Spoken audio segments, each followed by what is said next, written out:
नमस्कार बच्चों। आज हम लोग पढ़ेंगे आपकी क्लास 11th के हिंदी बुक आरोह भाग 1 के काव्य खंड से चैप्टर 4। चैप्टर का नाम है वे आंखें, जिसके राइटर हैं सुमित्रा नंदन पंत जी। ठीक है, तो आइए सबसे पहले हम सुमित्रा नंदन पंत जी के बारे में देख लेते हैं, इसका परिचय देखते हैं। उसके पश्चात हम पद्यांश की ओर आगे बढ़ेंगे। ठीक है, कविवर सुमित्रानंदन पंत जी का जन्म 20 मई 1900 सन 1900 को अल्मोड़ा के कौसानी नामक ग्राम में हुआ था। अल्मोड़ा के कौसानी नामक गांव में हुआ था। ठीक है, सुमित्रानंदन पंत जी का मूल नाम, जो उनका प्रारंभिक नाम था, वो गोसाई दत्त था। क्या था? गोसाई दत्त। माना जाता है कि जन्म के कुछ ही घंटों के पश्चात, करीब 6 घंटे के पश्चात इनकी माता की मृत्यु हो गई है। फिर इसके पश्चात इनकी दादी जी जो है इनकी पालन पोषण करते हैं।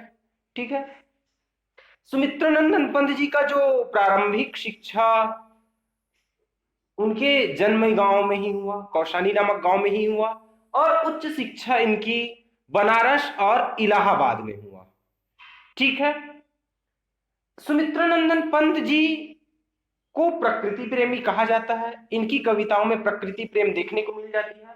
तो इस प्रकृति प्रेमी छायावादी कवि ने लगभग 7 वर्ष की उम्र से ही कविता लिखना प्रारंभ कर दिए थे। इनकी रचनाओं में वीणा, ग्रंथि, पल्लव, गुंजन, युगवाणी, ग्राम्या, उत्तरा इत्यादि अनेक रचनाएं इन्होंने अपने साहित्यिक जीवन काल में किए हैं। इनकी साहित्यिक भाषा, जो काव्य भाषा है, वो खड़ी बोली है। इस जो प्रकृति प्रेमी सुमित्रानंदन पंत जी का मृत्यु जो है 28 दिसंबर 1977 28 दिसंबर 1977 को प्रयागराज में हुआ था। ठीक है, अब आते हैं चैप्टर की ओर। चैप्टर का नाम है वे आंखें।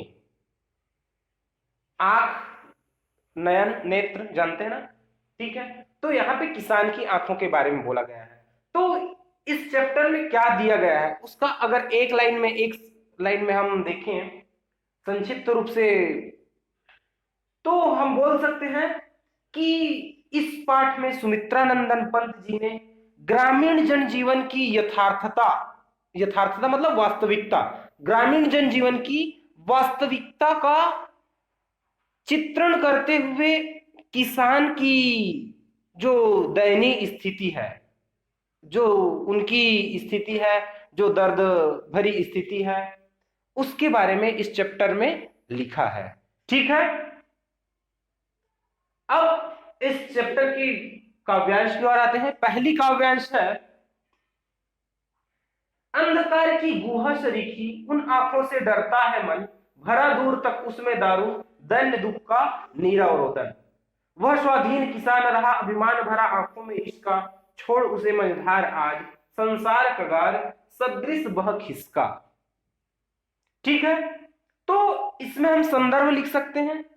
संदर्भ में चैप्टर का नाम लिखना है, कवि का नाम लिखना है और बुक का नाम लिखना है। ठीक है, प्रसंग में हम क्या लिखेंगे कि जो मैं अभी बताया हूं इस चैप्टर का जो सार लाइन है उसके बारे में लिख सकते हैं कि प्रस्तुत काव्यांश में कविवर सुमित्रानंदन पंत जी ने ग्रामीण जनजीवन की यथार्थता का वर्णन करते हुए किसान की दयनीय स्थिति का वर्णन किया है या चित्रण किया है। ठीक है, अब इसके भावार्थ की ओर बढ़ते हैं। ठीक है, तो अंधकार की गुहा सरीखी उन आंखों से डरता है मन। कविवर सुमित्रानंदन पंत जी जो है किसान की दयनीय स्थिति को देख करके उसके बारे में लिखते हैं कि अंधकार की गुहा सरीखी, अंधकार मतलब समझते हैं अंधेरा, गुहा मतलब गुफा, सरीखी मतलब समान। अगर इस लाइन का शाब्दिक अर्थ देखें तो अंधकार की जो गुफा समान, ठीक है ना, अंधकार गुफा के समान, अगर शाब्दिक अर्थ देखें तो, ठीक है, केवल उन आंखों से डरता है मन। कवि बोल रहा है कि उस आंखों से वो, उनका मन जो है, कवि का मन जो है डरता है। अब इनका हम भावार्थ देखते हैं, इन पंक्तियों में कवि जो है क्या कहना क्या चाहता है उसके बारे में। तो अंधकार की गुहा सरीखी उन आंखों से डरता है मन। कवि और सुमित्रानंदन पंत जी बोलते हैं कि जो किसान की आंखें हैं वो अंधेरी गुफा के समान है। किसके समान है, किसके समान बोला गया है? जो किसान की आंखें हैं वो अंधेरी गुफा के समान है, जिसको देख करके उसका मन जो है डरने लग जाता है। जिसको देख करके किसान का मन जो है डरने लग जाता है, सॉरी, कवि का मन जो है डरने लग जाता है। अंधकार की गुहा, जैसे जिस प्रकार से जो गुफा होती है ना, गुफा में वहां अंधेरा होती है और उन गुफा को देख करके हमारे मन में डर आ जाती है, हम वहां तक नहीं पहुंच पाते हैं, उसी और उसमें जाने से हमको भय लगता है। उसी प्रकार से ही भारत के किसानों की आंखों को देख करके कवि का मन जो है घबराने लग जाता है, डरने लग जाता है। क्यों डरने लग जाता है? क्योंकि उन आंखों से डरता है मन। क्यों? क्योंकि उनकी आंखों में निराशा के अंधकार है। उनके मन में कैसी अंधकार है? निराशा के अंधकार है, दुख के अंधकार है, गरीबी की अंधकार है। ठीक है, तो आगे लिखता है कि भरा दूर तक उसमें दारुण दैन्य दुख का नीरव रोदन। बोलते हैं कि भरा दूर तक उसमें दारुण, दारुण मतलब घोर रूप से, बहुत ज्यादा, ठीक है, कठोर रूप से। दैन्य मतलब होता है दीनता, मतलब गरीबी। उनकी आंखों में क्या भरा हुआ है? घोर, कठोर रूप से क्या भरा हुआ है? भरा दूर तक उसमें दारुण, क्या भरा हुआ है उसकी आंखों में? दैन्य मतलब दीनता, जो गरीबी भरी हुई, उनकी आंखों में क्या भरी हुई है? गरीबी, दुख, कष्ट भरी हुई है। नीरव, नीरव मतलब शांति, और रोदन का मतलब होता है रोना। उनकी आंखों में कष्ट भरे हुए हैं, ठीक है, निराशा भरी हुई है, दुख भरे हुए हैं, फिर भी से वो उन दुखों को अपने आप में वो संजोए हुए हैं। वो अपने दुख को किसी के सामने नहीं कह पा रहा है, उसको वो शांति से अपने आप में वो एक्सेप्ट करता है, और उनकी मन में रोना ही भरा हो, और वो अंदर से ही रोते रहता है। ठीक है, तो इस चार पंक्ति का भावार्थ क्या होगा? कवि और सुमित्रानंदन पंत जी कहते हैं कि किसान की जो आंखें हैं वो अंधेरी गुफा के समान है। जिस प्रकार से अंधेरी गुफा में देखने से या फिर झांकने से, उनको वहां जाने से डर लगता है, उसी प्रकार से ही किसान की आंखों को देखने से डर लगता है, क्योंकि उसकी आंखों में निराशा के अंधकार भरे हुए हैं। उनकी आंखों में घोर रूप से बहुत ही ज्यादा गरीबी, घोर दीनता भरी हुई है, बहुत ही ज्यादा गरीबी भरी हुई है, निराशा भरी हुई है, दुख भरा हुआ है, शांति, फिर भी से वो अपने दुख और कष्टों को वो शांति से सहन करता है, और रोते रोते अंदर से ही वो रो पड़ता है, और रोते हुए वो शांति से सहन करता है। उनके दुख को कोई भी समझ नहीं पाता या फिर कोई भी नहीं जान पाता है। वो अपनी जो निराशा है, अपनी दीनता है, अपनी पीड़ा है, अपनी जो अंदर की जो रोने जो कष्ट है, उसको वो चुपचाप गरीबी से सहते जाता है, गरीब होते हुए भी वो सहता है। और उनकी ये जो दर्द है वो किसमें समाया हुआ है? उनकी गरीबी में समाया हुआ है, ठीक है, और इन सभी दर्दों को वो शांति से सहन करता है। ठीक है, वह स्वाधीन किसान रहा, अभिमान भरा आंखों में इसका, छोड़ उसे मझधार आज, संसार हजार सदिश किसका। वह स्वाधीन किसान रहा, स्वाधीन, आजाद। एक समय ऐसा था, किसानों का जो अतीत था, जो पहले किसान की स्थिति बहुत अच्छी थी, हर कोई किसान बनना चाहता था। पुराने समय में आप लोग देख सकते हैं कि कोई जो है गवर्नमेंट की जॉब या फिर किसी के यहाँ काम करने के लिए नहीं जाना चाहता था, वो किसान बनना चाहता था। अगर उसके पास कुछ कृषि के क्षेत्र है, अगर किसी कार्य करने के लिए कुछ संपत्ति है, तो वो कृषि कार्य ही करना पसंद करते थे, कहीं बाहर जाकर के नौकरी नहीं करते थे। तो एक समय ऐसा था कि किसान जो है स्वतंत्र रूप से रहता था, उनको अलग से सम्मान मिलता था, सबसे उच्च किसान को ही माना जाता था, उसमें अभिमान और गर्व भरा हुआ रहता था, क्योंकि किसान ही होता है जो लोगों की भूख को मिटाने वाला होता है। लोगों के भूख को सिर्फ और सिर्फ किसान ही मिटा सकता है। इस कारण से किसान को भगवान के रूप में देखा जाता था और वो लोग अपना एक गर्व, अपने आप में एक गौरवान्वित महसूस करते थे किसान होने का। लेकिन आज के समय में छोड़ उसे मझधार आज, संसार कगार सदृश बह खिसका, लेकिन आज के समय में उनकी स्थिति अच्छी नहीं है। किसान की स्थिति आज के समय में अच्छी नहीं है। आज का संसार जो है उसे छोड़ दिया है। कहां छोड़ दिया है? मझधार में छोड़ दिया है, बीच रास्ते में ही छोड़ दिया है। उन किसानों को बीच रास्ते में छोड़ दिया है। संसार कगार सदृश बह खिसका। कगार का मतलब होता है किनारा, सदृश का मतलब होता है समान। समुद्र में छोड़ दिया है, बीच समुद्र में, बीच रास्ते में छोड़ दिया है उनको। किनको? किसान को बीच रास्ते में छोड़ करके यह संसार जो है किनारा की तरह अलग हो गया है, किनारे की तरह उन किसान से दूर हो गया है। मतलब कहने का यह है कि समाज में किसानों की स्थिति अच्छी नहीं है। यह समाज जो है किसान को अच्छा सम्मान या फिर उनको जो सम्मान मिलना चाहिए वो सम्मान नहीं दे पाते हैं, और उन किसानों से यह समाज जो है, यह संसार जो है दूर चला गया है।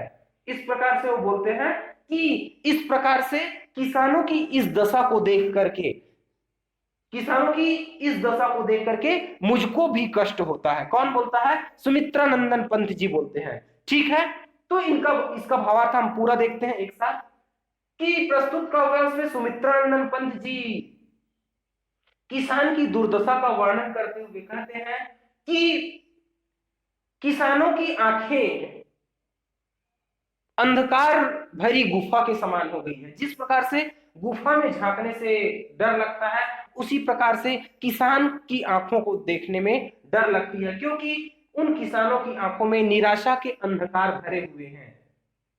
उनकी आंखों में गरीबी भरी हुई है, शोषण भरा हुआ है, पीड़ा भरा हुआ है। फिर भी से इन कष्टों को वो रोते हुए, अंदर से रोते हुए वो शांति से सहन करता है, चुपचाप वो सहन करता है। एक समय ऐसा था जब किसान जो है अपने आप को गौरवान्वित महसूस करते थे, वो आजाद रहते थे, वे लोगों की भूख मिटाते थे, उनको भगवान का भी दर्जा दिया जाता था। लेकिन आज के समय में ऐसा हो गया है कि आज का समाज, आज का संसार जो है उन किसानों को छोड़ करके बीच समुद्र में, बीच रास्ते में छोड़ करके किनारे के समान दूर हट गया है। ठीक है, इसका विशेष हम देखें तो क्या लिख सकते हैं? काव्य सौंदर्य में पहला भाव सौंदर्य में क्या लिख सकते हैं कि ग्रामीण जनजीवन का वर्णन किया गया है। दूसरा लिख सकते हैं किसानों की दयनीय स्थिति का वर्णन किया है। ठीक है, और इसमें जो कला सौंदर्य में लिख सकते हैं, कला सौंदर्य के अंतर्गत हम देखें तो अलंकार अंधकार की गुहा सरीखी, अलंकार योजना में देख सकते हैं कि अंधकार की गुहा सरीखी मतलब अंधेरी गुफा के समान, अंधेरी गुफा के समान उनकी आंखों को बोला गया है ना, किसान की आंखों को उपमा दिया गया है। तो यहाँ पे कौन सा अलंकार हो जाएगा? उपमा अलंकार हो जाएगा। ठीक है, और है यहाँ पे दैन्य दुख, द की आवृत्ति है तो अनुप्रास अलंकार है। ठीक है, और देख सकते हैं यहाँ पे कगार सदृश, कगार सदृश का मतलब होगा, कगार का मतलब बताया था किनारा, और सदृश मतलब समान, किनारे के समान। यह संसार जो है किनारे के समान अलग हो गया है, तो यहां पर भी उपमा अलंकार ही है। ठीक है, अब देखते हैं इस पद्यांश से, इस काव्यांश से किस प्रकार से क्वेश्चन पूछे जा सकते हैं। ठीक है, तो पहला क्वेश्चन आ सकता है कि कवि को किसकी आंखें जो है गुहा सरीखी लगती है, मतलब गुफा के समान लगती है, और क्यों?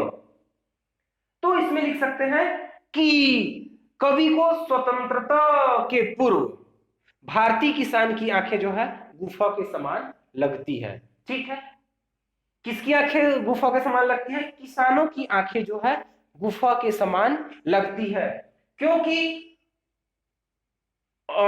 जिस प्रकार से अंधेरी गुफा को देखने से डर लगता है, उसी प्रकार से ही किसानों की आंखों में निराशा के अंधकार है, जिसको देखने से कवि जो है डरता है।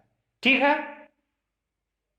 दूसरा क्वेश्चन इसमें क्या बन सकता है कि किसानों की आंखों में क्या क्या समाया हुआ है। इसका आंसर यहां पे है, किसानों की आंखों में क्या क्या समाया हुआ है। तो हम लिख सकते हैं कि किसानों की आंखों में घोर दरिद्रता है, मतलब गरीबी है, दीनता है, दुख है, कष्ट है, निराशा है। फिर भी से इन कष्टों को वो सहते हुए, शांति से सहते हुए, रोते रोते वो इन कष्टों को सहता है। ठीक है। तीसरा क्वेश्चन इसमें बन सकता है कि वह स्वाधीन किसान रहा अभिमान भरा आंखों में इसका। इस पंक्ति का भावार्थ लिखिए। तो इस पंक्ति का भावार्थ लिख सकते हैं कि एक समय ऐसा था अतीत में, पहले किसानों को अच्छी स्थान प्राप्त थी। वे किसान जो है स्वावलंबी होते थे, उनको भगवान का दर्जा दिया जाता था, क्योंकि वे जो है लोगों की पेट भरते थे। लेकिन आज के समाज में, आज के संसार में क्या है, इनकी स्थिति अच्छी नहीं है। ठीक है। और क्या लिख सकते हैं इसमें कि किसान जो है अपनी खेत में अन्न उपजाता है और अपना कर्म करता है, वो अपना अच्छा कार्य करता है, मतलब उनको भगवान का रूप माना गया है। ठीक है। एक क्वेश्चन और बन सकता है इसमें कि किसान के अतीत और वर्तमान में क्या अंतर है। तो यही जो तीसरा क्वेश्चन बोला था वो इसी सेम अंतर हो जाएगा, थोड़ा सा चेंज कर देना है, मतलब सेम ही रहेगा कि किसान का अतीत जो है बहुत ही अच्छा था, लेकिन आज के समय में किसानों की स्थिति अच्छी नहीं है। वे उनको पहले भगवान की दर्जा दिया जाता था, वे जो है लोगों को पेट भरने का लोगों के पेट भरने का काम करते थे। लेकिन आज के समय में लोग जो है उनको बीच रास्ते में छोड़ करके किनारे पर आ गए हैं। ठीक है। आज के समय में किसानों की स्थिति अच्छी नहीं है। ठीक है। तो ये रहा इस काव्यांश का प्रश्नोत्तर और इसका भावार्थ। उम्मीद करता हूं कि ये वीडियो लेक्चर जो है आपकी समझ में आई होगी, ये काव्यांश का भावार्थ भी समझ में आया होगा। Thank you. अगली वीडियो में हम नेक्स्ट काव्यांश, दूसरी काव्यांश को पढ़ेंगे। ठीक है। एक बार पुनः धन्यवाद।